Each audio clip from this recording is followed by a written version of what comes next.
السلام علیکم ناظرین، آپ کو اپنے چینل میں خوش آمدید کہتے ہیں۔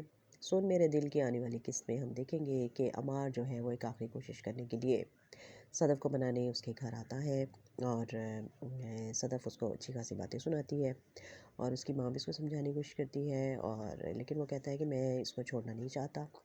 تو صدف کہتی ہے کہ اچھا اگر ایسا ہے تو پھر اگر میں تمہارے ساتھ رہوں اور دل میں بلال عبداللہ رہے۔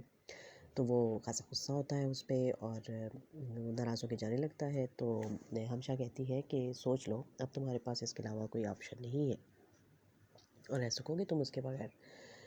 اور ماں کہتی ہے کہ اگر کسی کو کنفیشن کرنا ہو اور مرنے سے پہلے اس کا ضمیر جاگ جائے تو اسے کیا کرنا چاہیے؟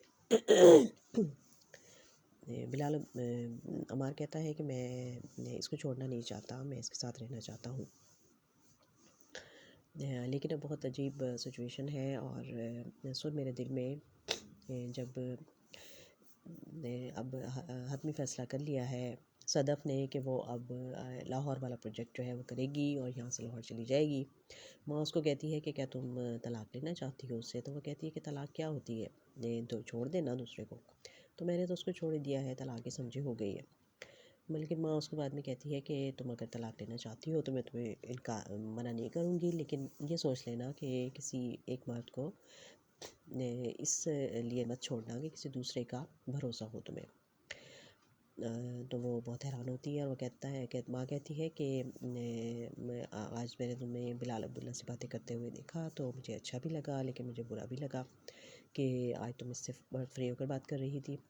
تو کہتی ہے کہ ایسی کوئی بات نہیں ہے۔ تو اور پھر بعد میں وہ کہتی ہے کہ آپ کیا سوچ رہی ہیں کہ میں پچھتا رہی ہوں کہ میں نے اس سے شادی سے انکار کیا تھا؟ اور پھر جب وہ دانیہ کے پاس جاتا ہے اور اسے کہتا ہے کہ تم میرا فون کیوں نہیں اٹھا رہی تھی، تو وہ کہتی ہے کہ تم تو مجھے شوہروں کی طرح حکم دینے لگے ہو، اور اسے کہتا ہے کہ تم اسے شادی کر لو۔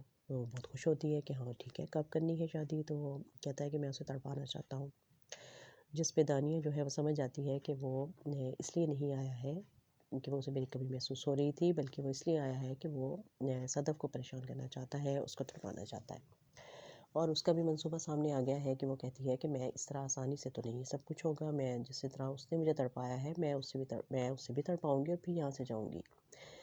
تو چونک جاتا ہے یہ سن کر عمار کہ واپس چلی جاؤ گی تم؟ وہ کہتی ہے کہ نہیں، تمہیں ساتھ لے کر جاؤں گی۔